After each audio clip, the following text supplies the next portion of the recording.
हल्दिया की रैली में प्रधानमंत्री नरेंद्र मोदी ने पश्चिम बंगाल की जनता को संबोधित करते हुए सबसे बड़ा फोकस कानून व्यवस्था पर रखा।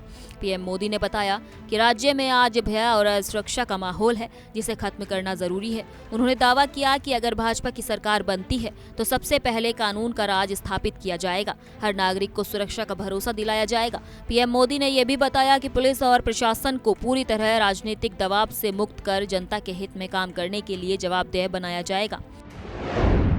हल्दिया रैली धमाका, बंगाल चुनावी गर्माहट, कानून व्यवस्था सुधार वादा। दूसरी बड़ी गारंटी के रूप में पीएम मोदी ने भ्रष्टाचार और अपराधों पर सख्त कार्रवाई का ऐलान किया। उन्होंने बताया कि बंगाल में हुए पुराने घोटालों, भ्रष्टाचार के मामलों और महिलाओं के खिलाफ अपराधों की फिर से जांच कराई जाएगी। पीएम मोदी ने साफ शब्दों में बताया कि जो भी दोषी होगा, चाहे वो किसी भी पद पर क्यों ना हो, उसे कानून के दायरे में लाया जाएगा।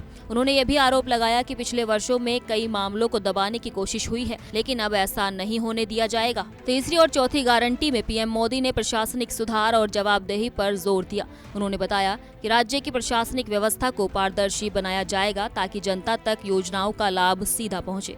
पीएम मोदी ने यह भी बताया कि सिस्टम में फैले भ्रष्टाचार और बिचौलियों की भूमिका को पूरी तरह खत्म किया जाएगा। साथ ही उन्होंने सरकारी कर्मचारियों के वेतन आयोग का मुद्दा उठाते हुए बताया कि भाजपा सरकार बनने पर पश्चिम बंगाल में तुरंत 7वां वेतन आयोग लागू किया जाएगा, जिससे लाखों कर्मचारियों को सीधा लाभ मिलेगा।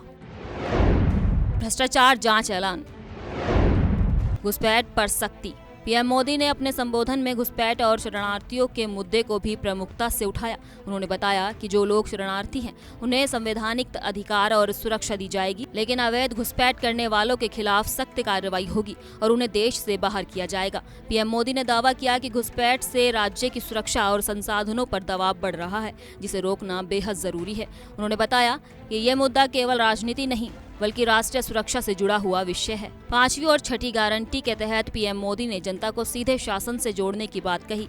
उन्होंने बताया कि एक ऐसा सिस्टम बनाया जाएगा जहां जनता की आवाज सीधे प्रशासन तक पहुंचे और किसी भी स्तर पर भ्रष्टाचार की कोई जगह न रहे। साथ ही उन्होंने सरकारी कर्मचारियों के लिए 7वें वेतन आयोग की घोषणा दोहराई। पीएम मोदी ने इसे कर्मचारियों के हित में बड़ा कदम बताया।